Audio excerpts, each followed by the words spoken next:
This is the third video, and it coincides with the third part of your assignment today. We're going to talk about how to explain your response. Now, you're going to explain how the evidence from the text and from our unit, the lessons and notes we've done, supports the answer that you originally created. This is generally called the reasoning. I'm not interested in what, I'm not interested in who, I'm not interested in when. The question that I care about most in this last part is the why or how. How did this impact people? How did people feel about it? Why did people feel so strongly? Why did they do what they did?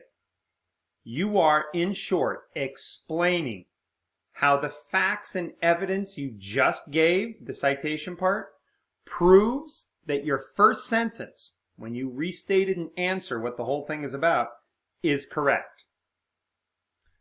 Let me go over the Deborah Sampson example, and you'll notice that it's color-coded in order to help you understand when a section is talking about restating the question, if it's green, answering the question, if it's blue, citing a source, and if it's yellow, explaining the response. Deborah Sampson demonstrated being brave by risking her life as a soldier. When Sampson was wounded by a gun, she took the bullet out of her leg herself. Sampson also led men in a battle near Manhattan, capturing British supporters. Her bravery was evident because she felt strongly in doing anything to improve the chances of the Continental Army, even if dressing as a man meant she would be killed. That last part is the why part, or the how part. I want to explain why pulling a bullet out of your own leg or leading men in a battle shows that bravery, because she did risk a lot. When it comes to today's writing, if you're focused on the colonists leaving because you're describing how they felt their rights were being violated by the British, you need to give some examples, such as the intolerable acts. But in the explanation, how does the intolerable acts and other pieces of evidence prove your answer is right? In other words, how would the British actions make colonists feel? How would it make them react? Or why would those British actions result in how colonists reacted?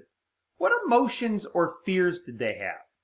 The explanation part can be a little tricky, so just step back for a moment. That last explanation part, you should not be throwing specific facts in. You are simply explaining how or why the colonists reacted the way they did. Now, we did this over a month ago in class. I've done online lessons about this. We did a discussion on it about 2 weeks ago. So use all of that in order to now answer the final part of today's assignment. You are going to write the explain part. Look back up at your answers to questions 1 and 2.